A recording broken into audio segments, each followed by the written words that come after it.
Hey guys, it's Nina. I'm back with another video. So today I wanted to give you guys some frequently asked questions about my locks because I do get a lot of questions between here on YouTube and Instagram. And so I just wanted to cover some of the most popular ones.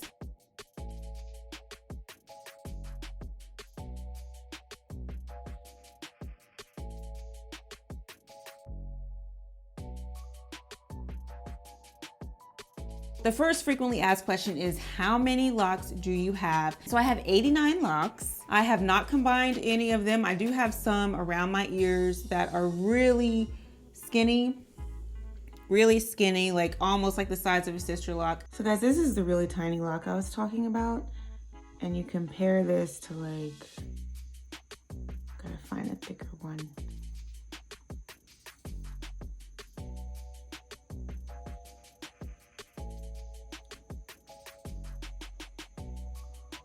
Here's a comparison, guys.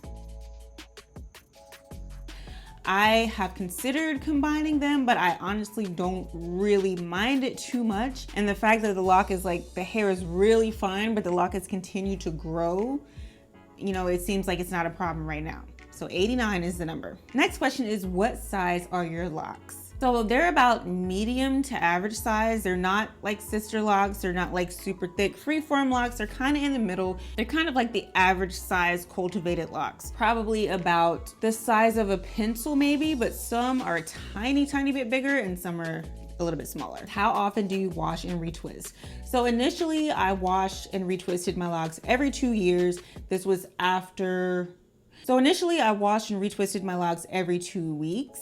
As time went on, I started to stretch out my shampoos a little bit. So I would go 3 weeks and even 5 weeks. I think the longest I might have gone was 6 weeks, and that was just entirely too long because I do have cruddy cradle caps, so we can't really go that long without shampooing. But recently I've decided to start washing my hair more frequently because it honestly just needs it. My scalp needs it. I can't stretch these shampoos out any longer. So my goal is to do once a week washing, which is kind of a lot. It feels like a lot, but I decided that I'm not gonna retwist at every shampoo. I'm gonna alternate weeks. So it's basically gonna be every 2 weeks again of a light retwist, not every 2 weeks, super tight snatch retwist. And then on the off week, I'm just gonna let my roots be free, let them fly, and probably just do a braid out because that's a good way to camouflage puffy roots. Where did you get X product from? Where did you get this shampoo from? Where did you get this conditioner from? The spray bottle, the hair ties, etc. So just to note that I'm based in the United States. I'm in the DC area. Target, Walmart, Sally Beauty. Amazon has a ton of products. Only thing with them is that they either sell things in bundles a lot of the time, or they sell really small versions of the product. Like I ordered aloe vera gel one time on Amazon, and it was $4. And I was like, oh, $4, that's good. And when it came, it was like this much. So it kind of varies. You have to pay attention to the size relative to the price. But I'm happy to say that I have created a little Amazon storefront full of all the products that I use on my locks. It's the shampoo and the conditioner, this new moisturizer that I'm using from the Main Choice, the hair ties, applicator bottles, spray bottles. All of that is on my Amazon storefront. I will put a link in the description box to that, but I'm really excited about that because it's something that I should have done a long time ago. But now I have a nice organized place for you to go and find some of my favorite items.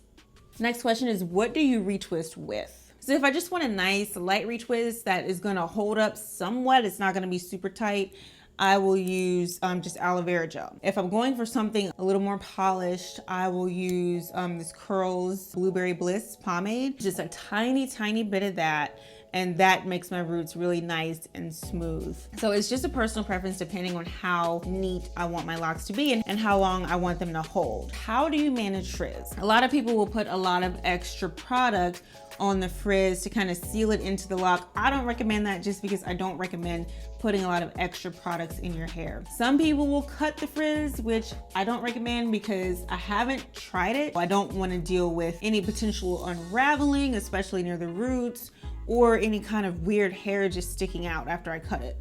So that's not something I want to do. The only thing that I feel like is a decent, safe option would be to use a crochet hook. Take the loose hair, you wrap it around the lock, and then you use the crochet hook to pull it to pull it through the lock so that way you seal in the frizz a little bit more. I definitely suggest looking at videos on that. I might try to do that on here to show you guys taming frizz, but I have decided it is something that I'm accepting a little bit more in my lock journey. And I've said this before, but you're always going to have starter locks. You're always going to have hair that's fresh, that's new, that's not locked, and that's where the frizz is.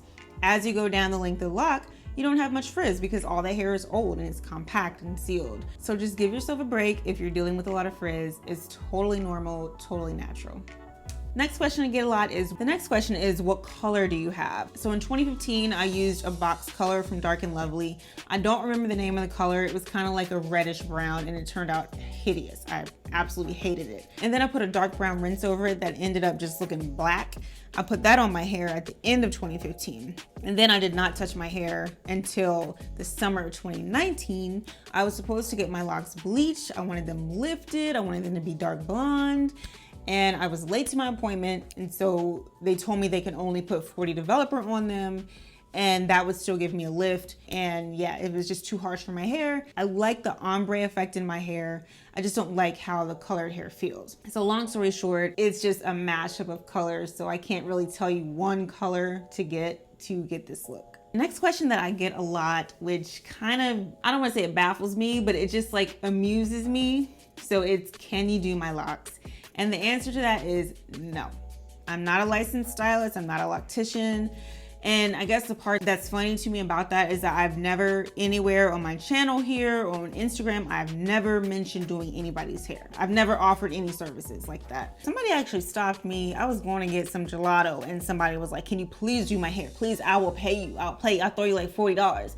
I'm like, first of all, $40 is not enough, boo-boo, for me to do your head. But second of all, I'm not a stylist. I also get questions about salons that I recommend. Those of you guys who follow me on Instagram, I did have kind of an issue with a local salon here, just trying to schedule a consultation, and they just were like not showing up for the appointments. And so I had to reschedule twice and a week between each. And they didn't show up. And I'm actually still waiting on my $20 refund because the consultation was 20 bucks.